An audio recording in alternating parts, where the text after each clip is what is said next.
यदि वो जानना चाहते हो अर्जुन जो तुम्हारी बुद्धि और तर्क से परे है, तो सुनो, मेरा अंतिम उपदेश बस इतना ही है कि अब तक जो मैंने तुम्हें ज्ञान, कर्म अथवा योग आदि की शिक्षा दी है, वो सब भूल जाओ।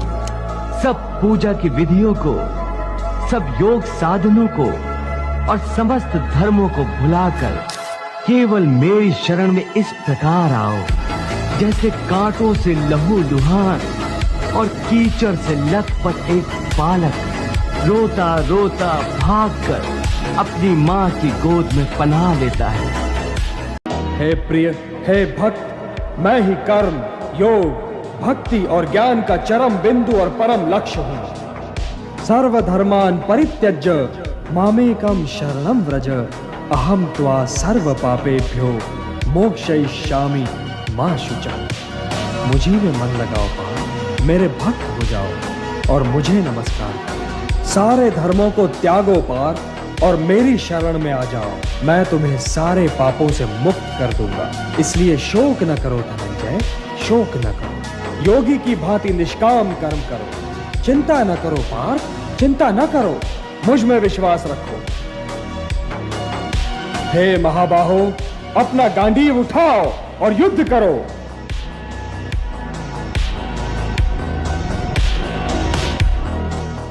उद्धरेत आत्मना आत्मानम न आत्मानम अवसादयेत, आत्मैव ह्यात्मनो बंधुः आत्मैव रिपुरात्मना। मनुष्य का यह कर्तव्य है कि वो अपना पतन न होने दे और स्वयं ही अपना उद्धार करे। मनुष्य स्वयं ही अपना मित्र भी है और अपना शत्रु भी। जिसने अपने अहम, अपने मन और अपनी इंद्रियों को अपने वश में कर लिया हो, वो स्वयं ही अपना मित्र है, और जो इनके वश में हो गया पार्थ, वो स्वयं ही अपना शत्रु है। जो शीतकाल और ग्रीष्म काल, सुख और दुख, मान और अपमान में शांत रहे और संतुलन रखे, वो जितेंद्रिय पुरुष सदैव परमात्मा में लीन रहता है। जीवन संतुलन का नाम है पार्थ, और संतुलित ढंग से जीने वाले मनुष्य का योग उसके दुखों को हर लेता है। जैसे वायु रहित स्थान पर दीपक की ज्योति निश्चल रहती है, वैसे ही मोह रहित योगी भी निश्चल रहता है। चंचल मन को मनमानी न करने दो पार्थ, उसे रोको और उसे अपने आत्मा का अधीन बनाओ। तुम्हारी उलझनों का यही उपचार है।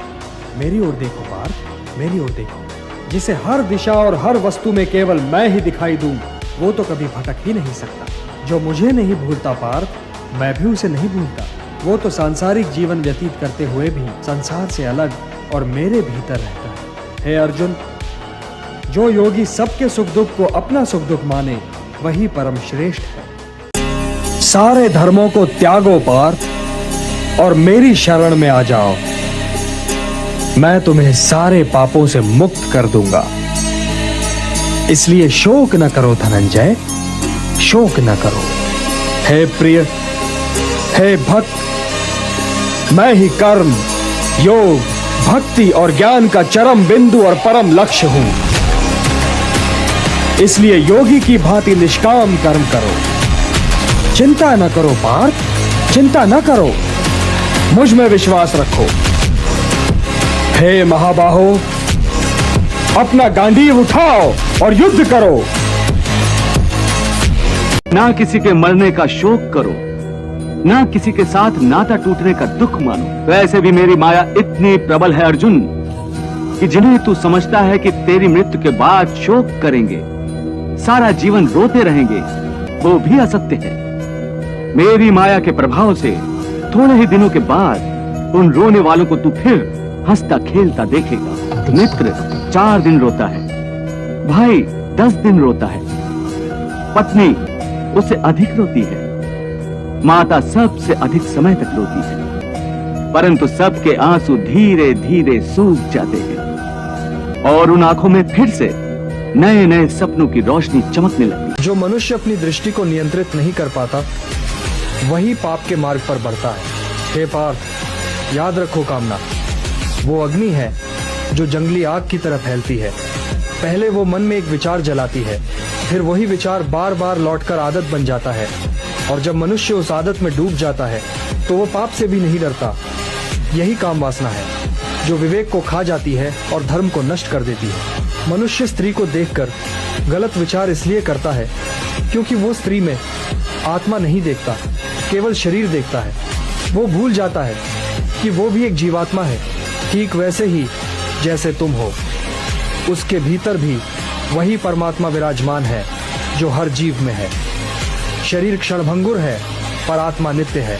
जिसके पास बुद्धि ही ना होगी उसे शांति कैसे मिल सकती है? वो तो शांति और अशांति में अंतर ही नहीं कर सकता, और जो शांति को अशांति से अलग तक नहीं कर सकता वो भला कैसे सुखी हो सकता है? हे पार्थ, जैसे पवन के झोंके नाव को भटका देते हैं, वैसे ही कामनाएं बुद्धि को भटका देती हैं। इंद्रियाणाम हि चरताम यन्मनो अनुविधीयते तदस्य हरति प्रज्ञाम वायुर्नावम वाम्भसि। इसलिए हे महाबाहो, अपनी इंद्रियों को अपने वश में रखो, स्वयं ही उनके वश में न हो जाओ। पार्थ, ये बात ध्यान से सुनो और समझो कि जब संसार सोता है तब मुनि जागता है, और जब संसार जागता है तब मुनि सोता है। ये सोना जागना क्या है केशव? ये रात दिन कैसे है?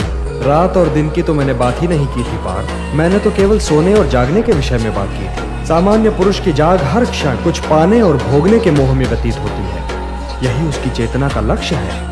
यदि उसे भूख लगी तो उसे भोजन चाहिए, यदि उसे प्यास लगी तो उसे जल चाहिए, यदि उसे ऋतुओं से अपना बचाव करना है तो घर चाहिए। उसकी सोच आत्मनिष्ठ है, परंतु मुनि अर्थात स्थितप्रज्ञ की सोच वस्तुनिष्ठ है। वो व्यक्तिगत भूख और व्यक्तिगत तृष्णा के परे देखता है, और यही उसे सामान्य पुरुष से अलग करती है। पार्थ, बिच्छू का किसी को डंक मारना केवल उसकी प्रवृत्ति ही नहीं, उसकी विवशता भी है, क्योंकि डंक मारकर ही तो वो अपने अस्तित्व का प्रमाण देता है।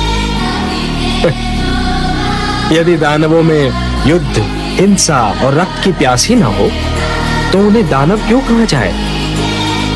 वो धर्म की रक्षा के लिए युद्ध नहीं करते देवी, वो तो युद्ध को ही अपना धर्म मानते हैं। परंतु वो मूर्ख ये नहीं जानते कि जो द्वेष और घृणा को अपनी संस्कृति मानते हैं वो उसी द्वेष और घृणा की अग्नि में भस्म भी हो जाते हैं, क्योंकि द्वेष और घृणा दूसरों को कम क्षति पहुंचाते हैं, स्वयं को अधिक।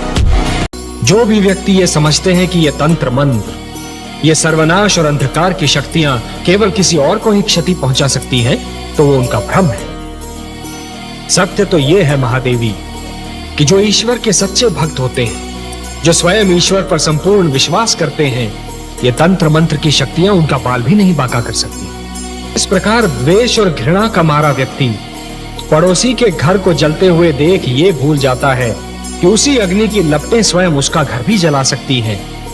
उसी प्रकार जो व्यक्ति तंत्र मंत्र में विश्वास करता है वो ये भूल जाता है कि यही तंत्र मंत्र की शक्तियां स्वयं उसका भी सर्वनाश कर सकती हैं। सत्य तो ये है महादेवी कि स्वयं मैं अपने भक्तों के वश में हूं। अपने प्रेम से, अपने विश्वास से, अपनी भक्ति से और अपनी श्रद्धा से मेरे सारे भक्त बार बार मुझे उनकी सहायता करने के लिए विवश करते रहे हैं और करते रहेंगे। यदि तुम विजय चाहो भी तो यह आवश्यक नहीं कि विजय तुम्हारी ही हो जाए, तुम्हारी पराजय भी हो सकती है। किंतु यदि तुम विजय से मोहित नहीं होगे तो पराजय से भी नहीं घबराओगे। यदि तुम ये सोचो पार्थ कि चाहे विजय हो चाहे पराजय, किंतु तुम तो केवल इसलिए युद्ध कर रहे हो कि युद्ध करना तुम्हारा कर्तव्य है, तो विजय के सुख या पराजय के दुख का प्रश्न ही नहीं उठता। और जो न विजय से सुखी हो और न पराजय से दुखी, वही स्थित प्रज्ञ है। इसलिए हे पार्थ, कर्म के प्रतिफल की चेष्टा न करो, तुम तो केवल वही करो जो तुम्हारे वश में है, अर्थात अपने धर्म का पालन करो। यही कर्मयोग है पार्थ, यही कर्मयोग है। हे देवर्षि, जिस प्रकार यदि कोई व्यक्ति उधार लिए हुए धन को यदि अपनी संपत्ति मानेगा तो बहुत शीघ्र कंगाल हो जाएगा, यही तो विधि का विधान है महादेवी। जो दूसरे को दुख देकर हंसता है, होनी उसे दुख देकर 100 बार रुलाती है।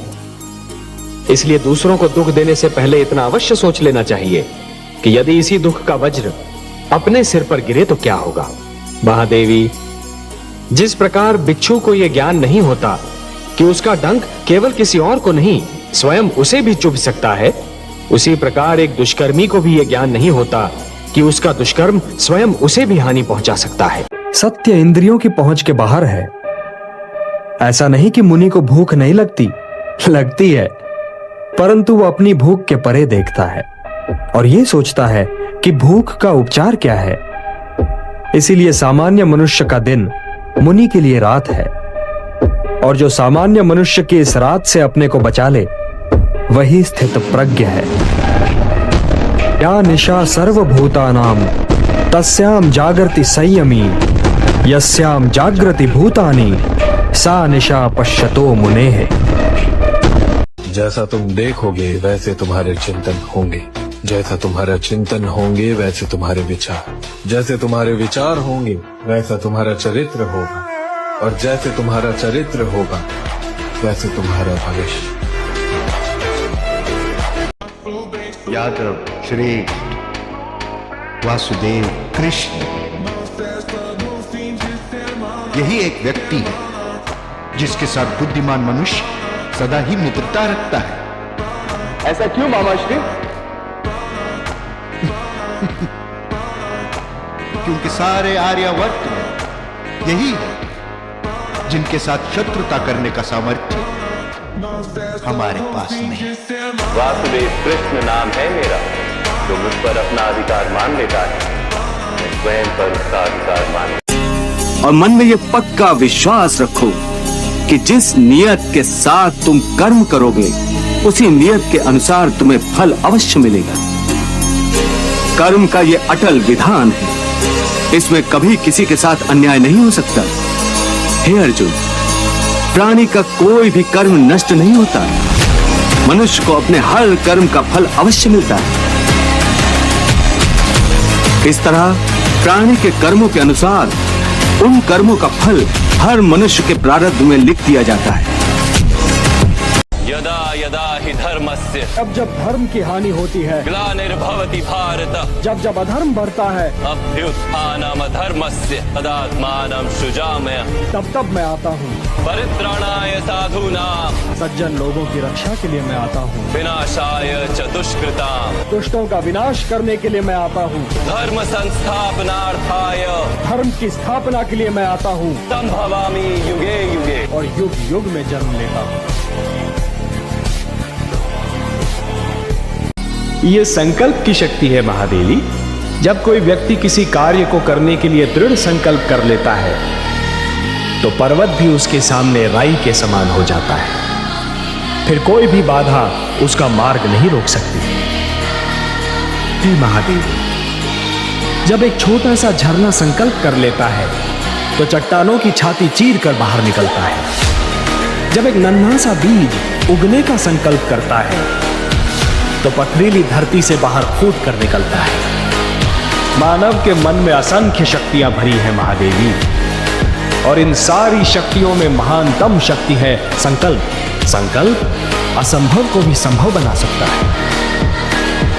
भगवान ने कहा कि गोपियों तुम जाओ यमुना जी के पास जाना और कहना कि हे कालिंदी माँ, भगवान कृष्ण हमारे कन्हैया अगर पूर्ण ब्रह्मचारी रहे हो तो हमें रास्ता दे दो। ये मजाक ना किसी और से करना। जाओ तो गोपियां कहीं, हे कालिंदी माँ, आज तक भगवान कृष्ण अगर पूर्ण ब्रह्मचारी रहे हो आप हमें रास्ता दे दो। हमें इतना जैसे ही कहा यमुना जी का जल इस तरफ का इस तरफ रह गया, उस तरफ का उस तरफ रह गया, और बीच से रास्ता निकल आया।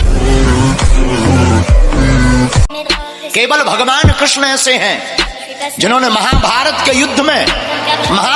युद्ध में खड़े होकर ताल ठोक कर ललकार कर कहा था, हाँ मैं ही ब्रह्म हूँ।